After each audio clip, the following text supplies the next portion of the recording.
Let's get started. AI-powered pricing. I talk a lot about value pricing, and I thought it was time to do another live stream on this topic and how we can use AI, how we can use ChatGPT, how we can use prompts to help us with our pricing. So I'm going to walk you through a series of prompts that we could use. I'm going to use an example, a case study for this session. And I also know that some people may be listening on the podcast, and so you can listen to it, but if you want to see the prompts, then you'll want to come to the YouTube channel and check out the recording. So, value pricing. Pricing is more important than ever in this AI-driven world. As AI automates more stuff, and in 2025, we're seeing a huge acceleration. It keeps getting faster and faster. Some of the things happening in the world of AI that are automating things. I've predicted for the last year and a half now in my January 2024 predictions live stream for the profession, and also the one I did earlier on this year, I said that I think that by 2030 compliance work will be dead, that we won't be doing compliance work anymore, probably sooner than 2030. And I still stand by that. I can see that happening. And those of you who, if you've worked through my recent course on agent mode, then it can do extraordinary things in terms of automating some of the bookkeeping. And that's only been out since July. That tool's going to get better and better. I've seen what Anthropic are going to do, which takes things to another level very soon. Compliance work will be automated by the AI. And so, if we are clinging to the old-fashioned time-based billing, what we're going to see is increasing downward pressure on prices, and ultimately there may come a point where a lot of firms are just giving away for free a lot of stuff that we currently charge for, because the time costs go towards zero as technology automates. So that doesn't mean there's no value in bookkeeping. There will always be value in bookkeeping, but the AI will make it so that it takes less and less time and eventually zero time. So we can't price it based on the hour, we have to price it based on the value, and pricing becomes even more important as technology reduces the time to do things. Many people struggle with value pricing. I've been teaching it since 2020, so that's 25 years. One of the things I teach is the steps to implement value pricing. I teach it as a journey. For some, it doesn't happen overnight. In fact, I'm still learning about value pricing, and I've been teaching it for 25 years. It does take a while. As I often say with pricing, you'll never get your pricing right. There's no such thing as the right price. There's always a better price. Pricing is a process of continually testing. We have to keep testing prices because everything's changing around us. The value that we create, the value that our clients perceive, what our clients need from year to year changes, the scope of work changes. Pricing should be changed continually. I know from talking to a lot of accountants and bookkeepers, I've heard many say that they've not revisited pricing for years, which is crazy. We should be changing prices frequently. But it does take time to master value pricing. I talk about this concept of a journey and taking things step by step.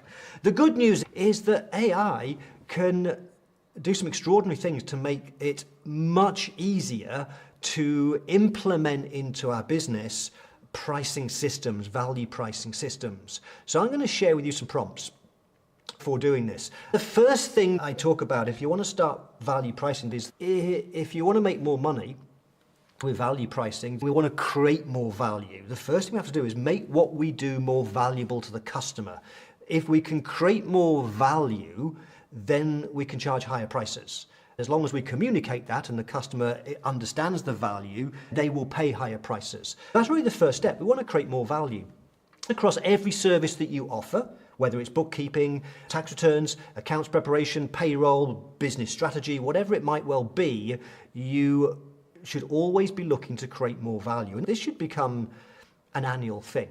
The reason is because it may be that last year perhaps you have a bookkeeping service and you did this process and you created some more value and perhaps gave some different options and choices to clients. You need to do it again a year later because there's different possibilities, partly because of AI and technology opens up possibilities to deliver more valuable service than perhaps were available a year ago. So we should be continually doing this process for all of your services that you offer. Every single year, you should be thinking about, well, what could we now do to create more value for our customers? Because when you do that, firstly, I think it's the right thing to do. As professionals, we should be continually creating value for customers. Secondly, when you create more value, you differentiate yourself from your competitors, you stand out. And thirdly, when you create more value, you can charge higher prices. So how can we do that with AI? Let's look at a real life example. I'm going to switch across. I found this particular firm of accountants, bookkeepers. I think it was Phoenix. I went to their website and I looked at their services, and one of the services is bookkeeping. That's a core bookkeeping business. And I looked at the website for people looking for a bookkeeper in this particular area. It didn't say a lot. When I look at what they do, it's these 6 bullet points. I think there is so much more we could do. We could really revamp the pricing of this bookkeeping business. And we could do it really quickly with the right prompts with AI. So let me walk you through. If I was working with this particular firm, one of the things I do to start with is, okay, how can we make the bookkeeping more valuable? The old-fashioned way would be to brainstorm and think about other services that we could do to create value. But let's use AI. I'm going to run a prompt and go to my prompt library. And if you're a regular, you'll know that people in the Value Pricing Academy, people in the AI Academy have access to this software. I have created dozens of prompts specifically for business owners, specifically for accounting firm owners, bookkeepers, accounting professionals. These are all prompts covering things like pricing, business advisory, marketing, content creation, answering clients' emails. And we're going to look at pricing today. I'm going to look at 4 particular pricing prompts. If I just click my filter and go to the pricing prompts, I'm going to start with one called Add More Value. If I open that up, I can see the prompt, the instructions and so on. All we need to do with this prompt library is grab the prompt we're going to use. I can copy this prompt as markdown to my clipboard. I'm going to go into ChatGPT and start a brand new chat. And imagine I'm working with this firm, or perhaps I am this firm in the US. All I would need to do is paste in the chat, and then at the end of paste into the chat the prompt, there are some variables. So I always use variables in my prompts, which means that we don't have to edit any of this. We can use this for every service, every single year. We just copy and paste it. It's a system. I call it a prompt template. It's a little mini system that we can use over and over again. I know there are some really smart, forward-thinking accounting firm owners listening today, and you're probably now thinking, oh, I could use this for my clients as well. If you want to do business advisory and create more value for clients, one of the things you could do is help your clients with pricing. You could use this prompt. All you have to do is put in the variables. To save you watching me type, I'm just going to copy and paste in the variables for this case study. So I put in the website, the business. It's this Hartwood bookkeeping business. That's the website. So you would just put in your website, and we do that to get some context. If you're working with a client, you could put their website in. What's the service? The outcome is completing client's bookkeeping. What are the essential features? I could list them, but I just went to their pricing page. I've just given it the link to that. And that's all we need to do. Then we can just run it. But before I run the prompt, let me go through some of the things in the prompt. It's long. I'm not going to go through it line by line. I just want to pick up on a couple of things. We always start off with prompts at the top. What is the role we want the ChatGPT to play? And by the way, if you use a different AI system like Claude or Gemini, these prompts work just as well. It doesn't have to be ChatGPT for this. You can use the prompts anywhere. I just happen to be using ChatGPT. It's my favorite, and it's what most people use. Regardless, whatever AI system you use, you should always give it a role to play, because you will get a better result. That's basic prompt engineering 101. And so I always build that into my templates. In this case, we wanted to play the role of a product manager, because it's going to help us design a service, make it customer-centric, and improve the features and create more value. We then have the task, firstly, to analyze the website. It's a variable which we put in at the end. If you remember, I put in the website down here. I wanted to visit and review the website to get context on the business, its service offerings, its ideal customers, and use that context to inform every recommendation. Then what I wanted to do is improve the service offering for the website, and this service outcome is bookkeeping. I will provide the essential features, which is the website, this page here. These are the 6 essential features in their bookkeeping service. I want you to be creative. I want you to identify additional features that add clear value for customers and produce a better outcome. I've told it specifically the format that I wanted to put it in, and I've given an example because we know that AI systems are looking for patterns.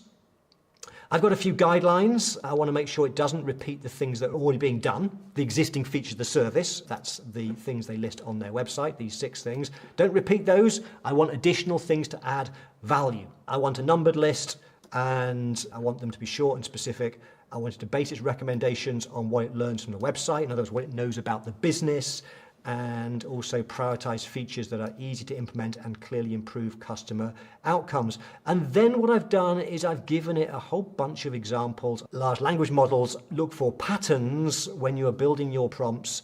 Building in examples is really powerful because they do look for patterns. They will take those examples and that will help them to build a more consistent, predictable, better. Okay, so that's the prompt. We're going to analyze this bookkeeping business, analyze the business, and then look to figure out what else we can add value to the core service. And so I'm just going to make sure I've got ChatGPT, because we've got GPT-5 now. I'm setting it to instant, simply because we're doing a demonstration. I don't want it to spend half an hour thinking. But you might want to, if you're using GPT-5, you might want to set it to thinking mini, which will take a bit longer to get the output, but you will probably get a better output. And if you want to think longer, you can do exactly that.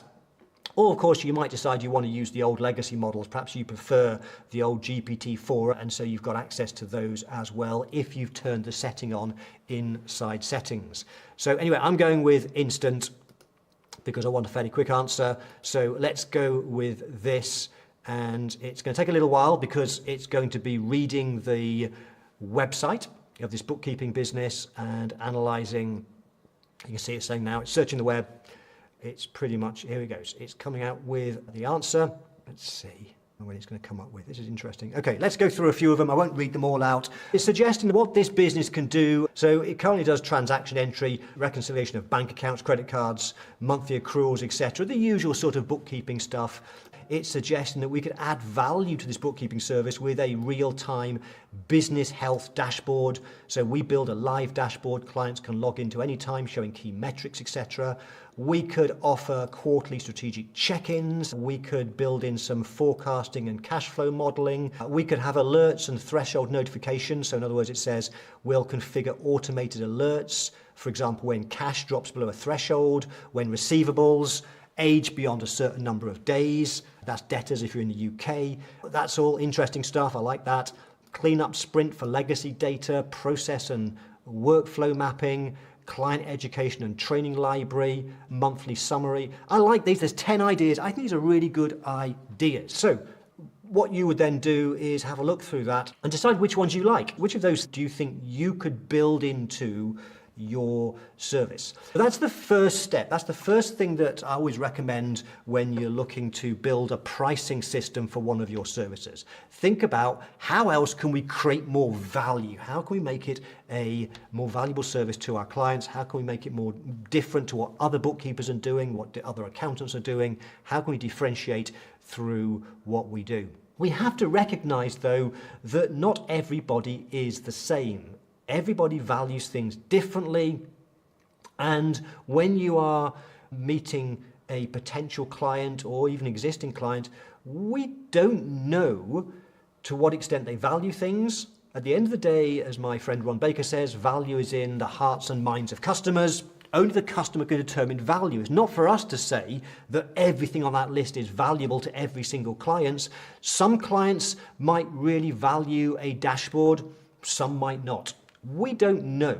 So how do we get around that when we're presenting our services? One of the ways we can do it, the one that I've been teaching for 25 years because it's the first thing I did in my accounting firm when I started to implement value pricing in 1999, was to give people choices. Customers love choice. They love options. And one of the best ways of doing that is to give them a choice of different packages, and specifically, yes, you can give 4 packages or 5 options, but 3 is usually the best. There are situations at a more advanced level where you might offer 4 choices or 5, but let's keep it simple for now. I always recommend starting with giving people a choice of 3. And the reason for that is because of something called the magic of 3. And what that means is that when customers are faced with 3 choices, most go towards the middle option. They choose the middle one because it feels safest. When we understand that, there's some interesting things that we can then do with our packaging of our service offerings to further reinforce that. Gravitating towards the middle option is usually in the customer's subconscious, but we can do things in the way that we lay out our packages, the way we describe them, which encourages more people to realize that's the best one for them. I've been teaching for 25 years, and all the firms I've worked with in the Value Pricing Academy tell me when they've done it right, most people choose the middle package.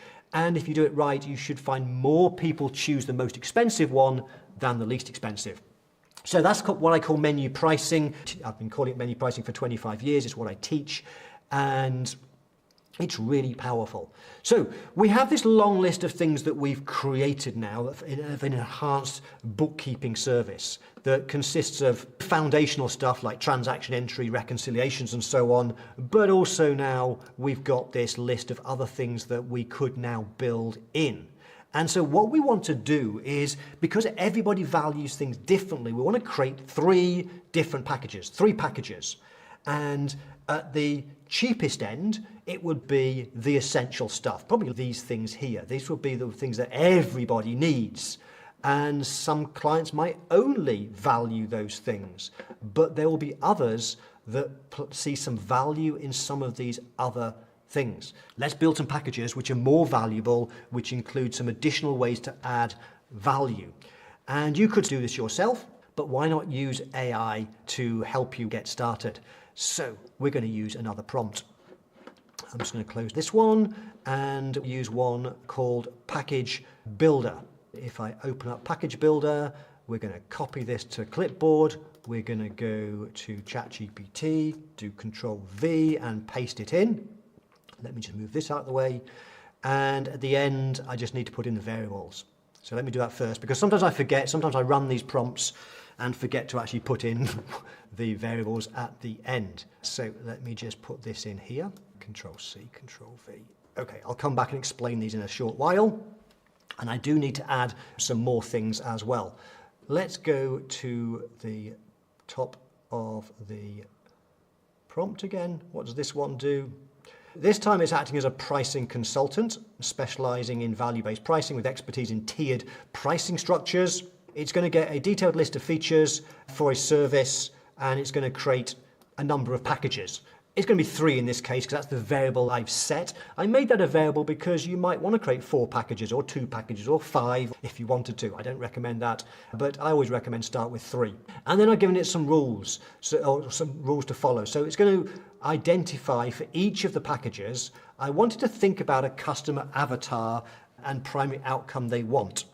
When I teach menu pricing, I teach a 7-step framework for menu pricing. There's a process to go through.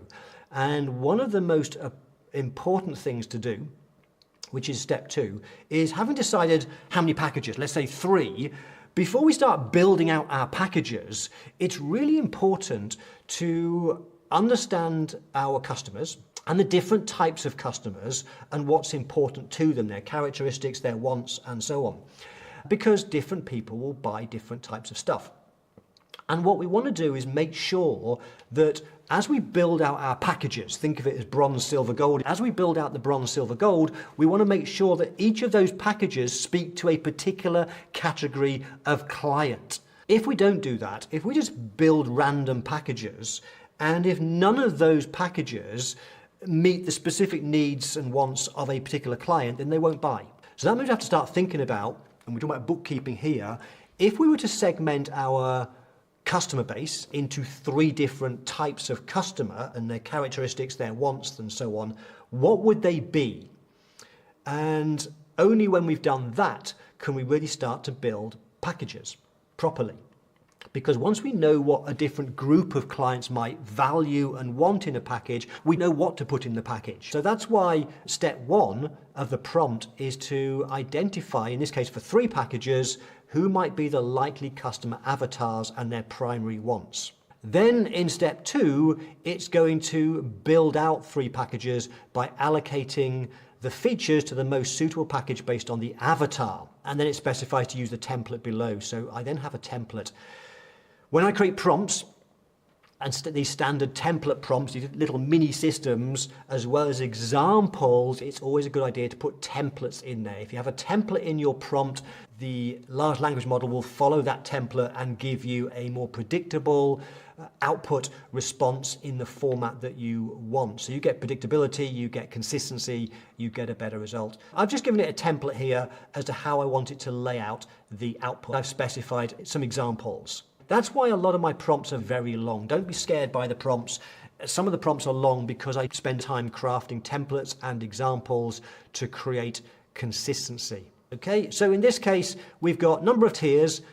I'm going to go for 3, a bronze, silver, gold if you like. The service outcome is to complete the client's bookkeeping. What are the features that we're going to allocate across these 3 packages? Well, I've simply taken the 6 features that this firm already does as part of bookkeeping. I could have just put in the website again. I want to make sure there's complete clarity over this, so I've repeated the features again, plus the additional features from your previous response. So if we go back to the previous response, remember I wanted to add value. It came up with 10 great things, and what you would do with these is decide which ones you would consider implementing into your packages. So I'm going to, rather than reading it, I'm just going to very quickly say, okay, I like the idea of number 1, 2, 3, don't like 4, we'll go with 5, 7, 8, and 9.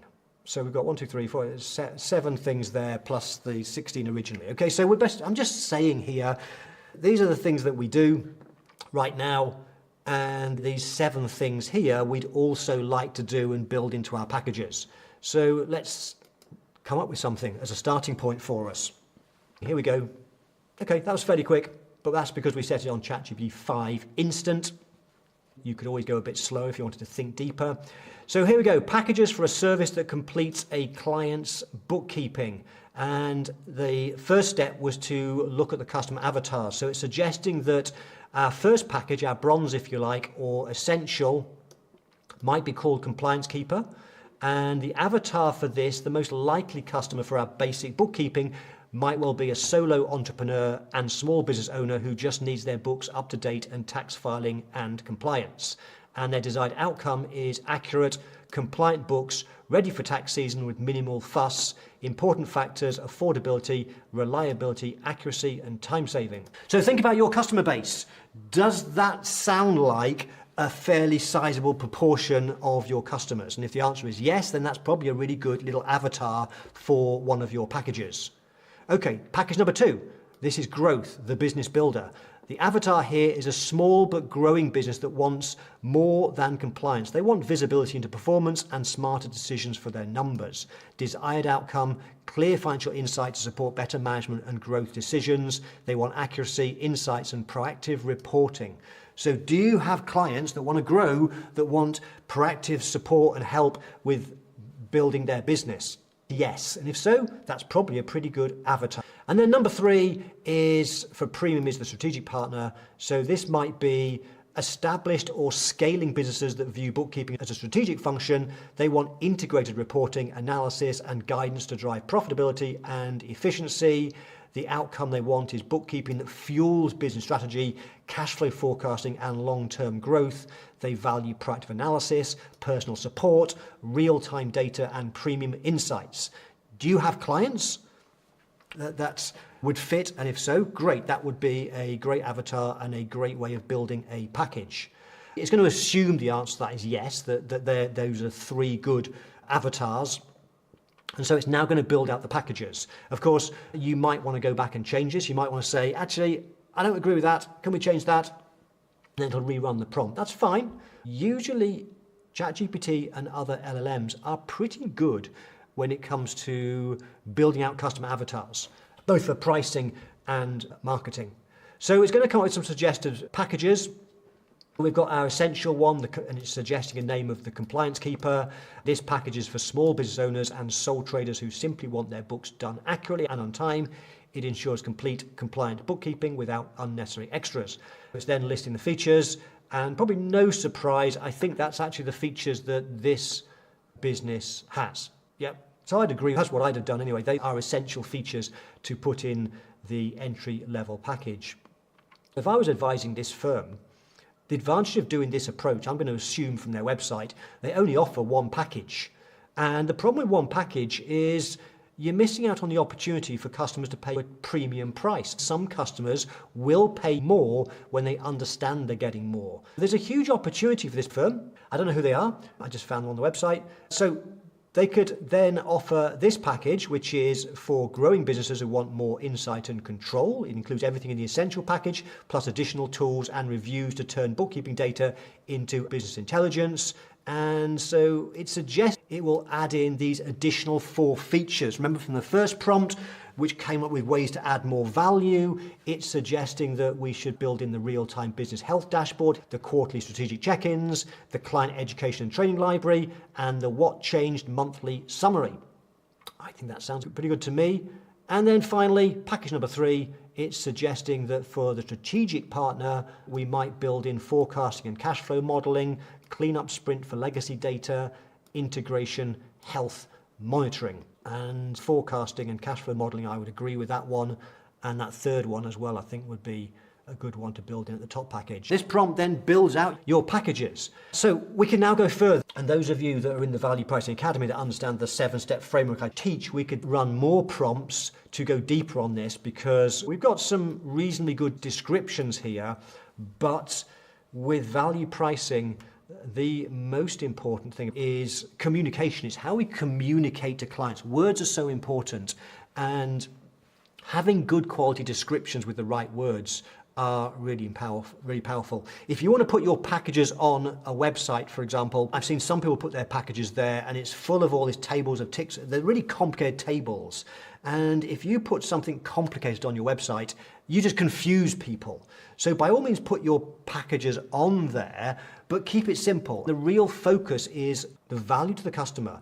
And in terms of packages, it's that description that's really important. It's helping clients to understand the benefit of each package. What's key about that package?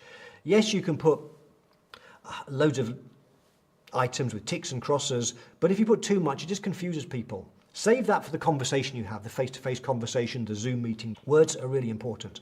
Okay, so that's that particular prompt. What if you're a visual person and you want to see what that might look like as a pricing comparison table with ticks and crosses? Because you might want to build that into, for example, perhaps you have pricing brochures to help build up the value of what you do with your services. This is a bookkeeping one I created for a bookkeeper in the UK. So you could put in your, let's see if this is a table of ticks and crosses. Hopefully you can see it. This is the sort of thing you could then go through in a meeting with the client to help them identify the best package for them.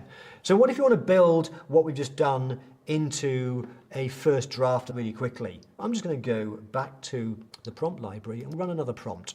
It's called Feature Comparison Table Generator. I just need to grab this one, go across to ChatGPT, and I'm going to run this as a follow-up prompt. This particular one hasn't got any variables this time. You just copy, paste, and run it. Essentially, this prompt is saying, you're a skilled service designer and visual comparison builder, trained to turn service packages into clear, easy-to-read feature comparison tables. I've used a template to make it really clear, a template and an example. Remember, templates and examples will help make sure that you get the right output first time around. Let's just run this and see what it builds out for us. It shouldn't take too long. Here we go. Here's our feature comparison table. You can see on the end column, we've got ticks for the 6 essential things. And then we've got the extra 4 items in the middle package, the business builder or growth package. And then we've got the last 3 things in the strategic partner premium. When you're armed with the right prompts, it's just a copy and paste job. In this case, we can build out this, and then you could copy and paste that into a document. You could put this on your website, Obviously, you might want to change it a bit, but I think that's pretty good. Let's move on to the next thing that's really important with value pricing. We've created different packages for our bookkeeping service now, so that this firm, rather than having just one simple bookkeeping service, are now giving people a choice, and some people will choose to pay more because there's more value. But the most important thing about value pricing is not coming up with the price. Some people think it's all about the price that's important. The most important thing about value pricing, and arguably the hardest, is the communication. It doesn't matter how much value you create, you can build huge amounts of value. If the customer does not understand the value, then they won't pay for it. We have to make sure we use the right words. And if we go back to this comparison table, the problem with this, and this is why I advise caution with putting these on a website, is because this is just a list of features. People don't buy features, they buy benefits. If a client is faced with this on your website, they're going to read, for example, transaction entry, import from banks and credit cards. They have no idea. They're not accountants, they're not bookkeepers. So what changed monthly summary? People don't buy features, they buy benefits. What we have to do, whether it's on your website, in your pricing brochures, and the words that we say in our scripts, we have to communicate the value properly. In the Value Pricing Academy, I teach how to structure that. There is a way of doing it by understanding benefits, deeper benefits, ultimate benefit, using linking phrases, and also using many of the techniques that we learn from price psychology, from behavioral economics, and from marketing. And so, yes, we could then spend a long time creating the words, but this is where AI is really good. This is where it's going to save you so much time. What we can do is we can create the words for all 13 of these really quickly. Let's do exactly that. I'm going to go across to the prompt library. I have a pricing prompt called Feature Value Communication, and I just need to click on the copy as markdown, go across to here, into my chat, and I'll just paste that in, Control V. I just need to add in a couple of variables, which is the product offering and the feature list. Now you might be thinking, hang on Mark, we know what the product offering is because it's the previous chat. Absolutely, we don't necessarily need to put variables in here, but I designed these prompts to be used standalone. It may be that you've got an existing service and you're happy with it, you just want to tweak and improve the wording, and therefore you might start a brand new chat just with this prompt. If you're starting a brand new chat, then of course you'll need to say what is the product offering and list things. In this case, I can keep it fairly simple. I can just put the product offering is complete to client's bookkeeping, and the feature list is the combined list from the packages above. So I'm going to run this prompt in a second. In this case, we're changing ChatGPT's role to a marketing consultant because we're now talking about words, communication, and we're really into the realms of marketing and copywriting. And I want it to enhance the wording of every feature in the feature list for the product offering, bookkeeping in this case, by highlighting the benefits of each feature, and for every feature reword using the following framework. So I then give it a framework. It's something I teach in the Value Pricing Academy. I teach linking phrases, ultimate benefits, and so on. And then what I've done with this particular prompt is I've built in a lot of the things that I teach and have taught for many years on communicating value, including lots of examples that I teach in my pricing sessions. So that's the prompt. Let's see what it does. And it shouldn't take too long to. But if we compare it to where we started this, so imagine that you're consulting with this business here, or perhaps this is your business. If you look at this page here, if a business owner comes to this page, there is nothing that talks much about the benefits of what they do. Particularly here, when you get to the bookkeeping service, it's a bit vague and wishy-washy. No matter where your business is in growth, we can tailor these basic functions to suit your needs. These things which nobody values other than accountants and bookkeepers, we know what they mean. But business owners have no idea what those things mean to them. They won't see any value here whatsoever. They'll probably then just go and explore other websites. So you've lost a potential client. Let's make sure that our websites and our brochures have the right wording. It built out, for everything in our table, it built out some really good words. So let's take monthly accruals. We apply accrual accounting adjustments to match income and expenses to the correct periods. This ensures your financial results reflect the true performance of your business. This means you avoid misleading profit figures that can cause poor decision making or cash flow strain. As a result, you gain accurate insights into your business health and make decisions that increase profit and reduce risk.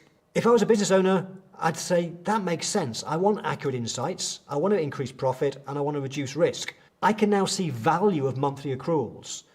Do you explain to your clients the value of what you do? I'm sure if you do bookkeeping, you do monthly accruals. If you do accounting, you perhaps do monthly accruals. But do you ever explain that to your clients? If you don't, they're not going to value that thing that you do. Let's pick another one. Let's take the real-time dashboard. We provide a live dashboard showing your cash position, profitability, and key trends at a glance.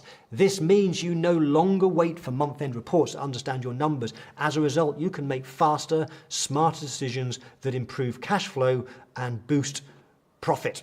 So I know I've talked a lot, but that whole process that I've gone through, those 4 prompts, as you can probably imagine now, in about 10 minutes of just copying and pasting 4 standard prompts, just 10 minutes, you could take your existing service, whatever service that might be, create more value, then come up with how that might be broken up into different packages based on analysis of customer avatars. Then you could, if you want, create a comparison table, and then the bit that's really time consuming, I think, because I know when I write pricing brochures, it takes a long time to come up with the right words in the right framework and structure that properly communicates value and benefit. And we can do all of that. What might have taken me a day can be done in about 10-15 minutes with the right prompts. So going back to the prompt library, I know some of you use the prompt library. If you don't have access to the prompt library, how can you get access to it? We make it available to Value Pricing Academy members and also to members of the AI Academy. We've talked a lot about pricing systems. There are so many more things that we can do with AI, with building our pricing systems. Just to give you a flavor of some other things that we can do. Firstly, we can drill down all that stuff we've done so far and refine things. We can refine descriptions of the packages, which are powerful. But there's also other things we can do. I talk a lot about value pricing, how we want to run the value conversation, the process, and that starts with asking great questions. I teach a process of how we ask great questions. We want to ask them in 4 phases. We want to ask background questions to get context and background, but then we want to ask the problem questions. We want to understand what are the challenges that people are having. And then we also want to ask consequence questions, because when somebody says they have a particular problem or a challenge, like maybe they say that they're behind with their bookkeeping, which is why they want to talk to you about doing bookkeeping, then what we really want to understand is, well, what's the consequence of that? Why is that a particular issue? It may be because now the IRS or HMRC are now investigating them because they are behind. And so there's a more serious consequence. And so we want to ask questions to understand that. And this process of asking questions is challenging. It's a learned skill. But with AI, we can build prompts for coming up with the questions you can ask. We can also create prompts that allow us to do role plays. If you want to learn how to have a pricing conversation better, we can use AI to do role play, which is really powerful. If you found this one valuable, then we can go deeper on some other processes later. And so I'm going to wrap up by saying, please put in the comment, what's the best thing you've learned today? Let me know. I'd love to get feedback. It'll help me to make sure I make the future live streams better. If you've enjoyed it, please hit that thumbs up button. I really would appreciate that. I will see you soon. Bye for now.